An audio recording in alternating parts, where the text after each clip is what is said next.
The Tao of Self-Confidence, Episode 360. Welcome to the Tao of Self-Confidence, where I share stories of amazing women who have discovered their inner journey to self-confidence. Visit our website at thetaoofselfconfidence.com. Your inner journey to self-confidence awaits. Well, hello friend. Welcome to the Tao of Self-Confidence, where I share stories of amazing women who have discovered their inner journey to self-confidence. I'm your host today, Sheena Yap Chan, and today I have a phenomenal woman on the show today. She is a designer and a streetwear model, and I'm really excited to have her on and share her story with us today. So without further ado, I'm going to introduce you to Maza. Maza, how are you today? Maybe you can fill in a little bit more about yourself to the listeners. Hi, nice to finally speak to you. Yes, my name is Maza. I am a graphic designer, UX, UI designer, and I'm a streetwear model. Personally, I've somewhat become a social media influencer, and I have a passion for blogging and filming. Awesome. Well, thanks for sharing that. And what's your cultural background? I am actually Filipino and Italian, and I'm based in Sydney, Australia as well. Nice. Thanks for sharing that. And Maza, what would be your favorite self-confidence quote? Well, I stumbled upon this quote somewhere on the internet, and I've somewhat learnt it off by heart. So if any listeners know the owner of this quote, please let me know. But it goes something like, in a world that profits from your self-doubt, liking yourself is a rebellious act. And honestly, the reason why I love this quote is that I believe we're all born rebels, but as time passes, I feel like that rebel inside of us either grows or just completely disappears. And whether we like it or not, we're in a capitalist society that takes advantage of that shrinking rebel by selling us this idea that we're not enough, not pretty enough, not thin enough, or smart enough. And for those that are strong enough to decline that idea are truly the rebels of today. And it's a nice quote that's like a nice reminder to continue being that badass rebel. I love that quote. And it's so true, right? Like, especially with social media sometimes, right? It's like, if you don't look a certain way, then you're not worthy, which is so... Exactly, yes. It just promotes, it promotes such a bad message. We look at a cover of a magazine of a beautiful woman, but nobody realized how much she's altered to a T. Like, you can't even recognize her, right? Exactly. And I feel like I've gone through that exactly on social media. Yeah, and I think authenticity is just really something that's missing in this world, right? Just going out there and being the real you. If you have, a little bit of flab, a little bit, yeah. Muffin top, that's okay. Have a pimple on your face. And you appreciate it more too. So when you kind of see that real person on social media, I just kind of appreciate it a little bit more. No, it's true. A lot of people tend to, appreciate it because they can, they can relate to it, which is really great. So I really love that quote that you mentioned. It's actually the first time I've heard it. So thanks again. And in your own words, how would you define self-confidence? Well, simply put, I feel like self-confidence is just a lack of agitation, a lack of discontent and irritation in your being. So if you really think about it, confidence is just like a tiny perspective, like a perspective that just alters your thinking and your mood. So once you fully master that perspective, I feel like you start to kind of find peace within yourself, and it kind of becomes a sort of shield from everything that just makes you feel like shit, to be honest. Awesome. Well, I like that definition that you mentioned. And, what was your life like before your discovery of self-confidence? I feel like the most accurate words that describe me would be reserved, self-conscious, and just very paranoid. I feel like the biggest contributor to my lack of self-confidence would have been my acne and all the scars on my face, my arms and my chest and my back. So I feel like I could be exaggerating, but I honestly felt the weight of people's eyes as they looked at me, and I couldn't bear holding eye contact for more than 3 seconds, but it really, really affected me. I remember catching a bus once, and there was this kid with his mum, and then the kid was just looking at me weird, and then all of a sudden he just turns to his mum and then he asks her if I was sick.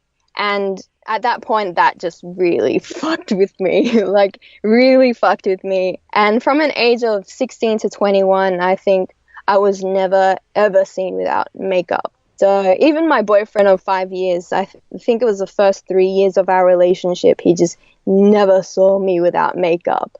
So yeah, my life before confidence was not a healthy lifestyle at all. Thanks for sharing that. And I think that's something we can all, relate to, right? If we have like a scar on our face or on our legs, Hmm. we're so paranoid about it, right? We feel Uh-huh. like we're not perfect, right?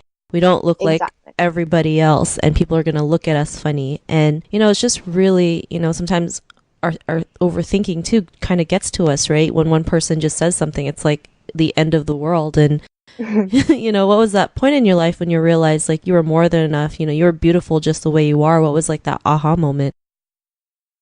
I feel like I feel like I've had two of those moments where I thought I had that aha moment. The first one would have been when I was 16. Like, I just woke up one day and I was just like, I looked in the mirror and I was just like, fuck this. Like, I'm sick of feeling so ugly. And I just asked my parents to get me braces, and then I would go ahead and chemically straighten my hair, and I would go out and buy clothes and cover my acne with makeup. And for a period of time, I feel like I fooled everyone, like even myself. And I honestly started to believe I was beautiful. Like, I honestly thought I had achieved confidence with all these things that I just added to myself. But and then, like, as life went on, I feel like I had another moment, and this was recently actually, where I was having a photo shoot with a very well known Sydney photographer by the name of Justin Fox. And we were shooting one day and we were just talking about life and our past, and we ended up having something in common: acne. And we ended up using the same medication to try and fight it. And, I'd open up a little bit more and I told him how I would cover my acne with makeup. And then he just looked at me and then he asked me, "Are you going to be wearing makeup when you're old and wrinkly?" And we kind of just had this awkward moment. And then he went on to say, there's an age when it starts looking pretty gross. And then I kind of went home that day and I just cleared out my makeup drawer, and just because of that one comment, it shed a light on a totally new perspective. Like, I had imagined myself as an old woman, like still applying makeup to my skin, and I just did not want to be that 30 or 40-year-old woman who was still not confident in my own skin. And I knew at some point I had to stop wearing it, so I started to learn how to let go at that point, just because of that one comment. Thanks for sharing that. And that it is a big like realization, right? Because there, like I mentioned, we live in a world where it's like we have to cover up all our scars and our flaws, and yeah, Hmm. people don't realize like the chemicals in makeup too, right? Like it can like deteriorate your face. Like if you've ever Hmm. seen articles of like superstars without makeup, I mean, some of them, I'm just like, shocked at like their faces because it's like it's wrinkly and Yeah. old and stuff. And sometimes we just have to realize like we are more than enough. We're worthy. I've seen so many models now out there who just show their flaws, right? Whatever skin, I guess a skin, it's just like a flaw that they have, like a skin disease or something, but they show it because they know Hmm. that they're beautiful no matter what. And like you mentioned, people gravitate to that because they love, their authenticity and the courage to just show who their true selves are. And because of your realization, right, just learning that you're beautiful just the way you are, right, without makeup. And what's your life been like now?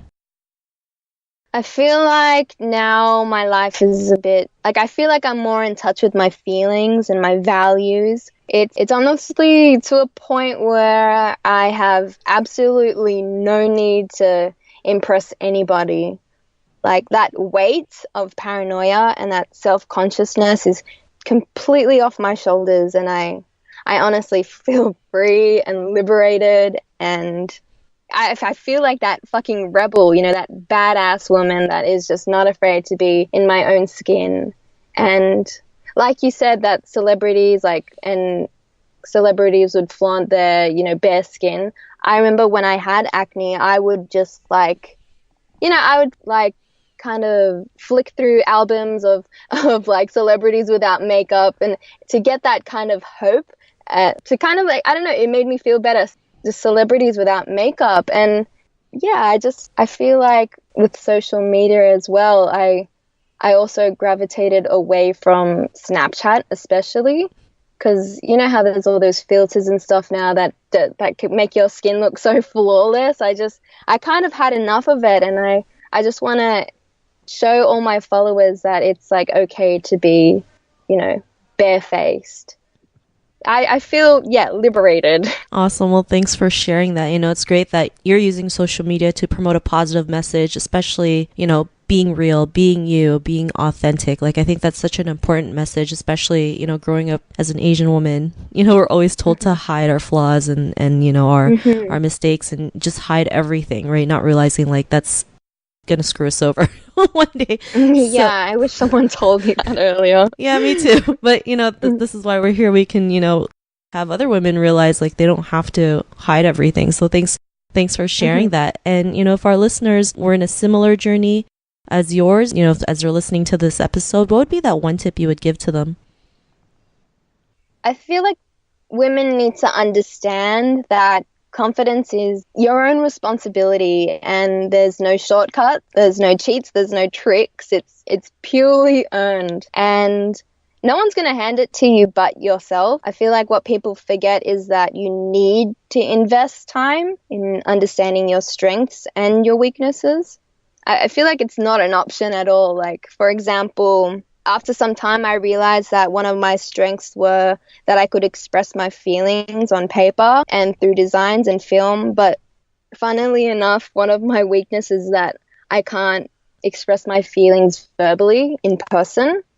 So how I overcome or still overcoming that weakness is I put myself in that environment where I kind of have to verbally express myself. Example, this interview. So there's a point where you kind of have to say, fuck it, and just face your weakness. And unless you want to kind of stay in that uncomfortable and unconfident state of mind, you kind of need to have those fuck it moments. You know what I mean? And some people are always, or some women are always looking for that quick fix too. They're always trying to find confidence that are in things like makeup or shoes or bags. And you need to understand that confidence isn't anything external. It's way more abstract than that. So my overall advice would be take responsibility for your self-confidence, invest time in understanding your strengths and weaknesses, and execute, take action, and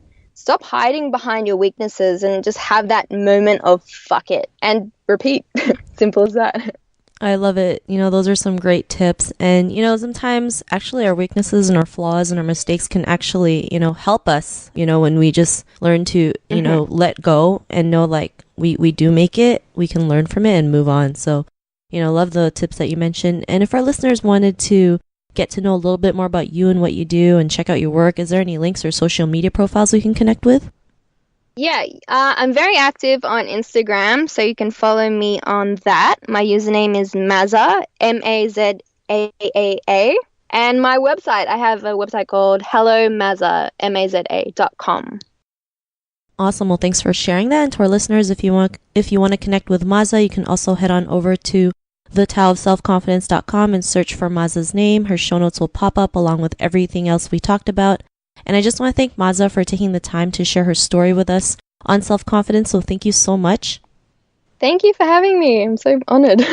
Not a problem. It was an honor having you on the show. And to our listeners, be on the lookout for another new episode of another amazing woman's journey to self-confidence. And we'll talk to you soon. Bye for now.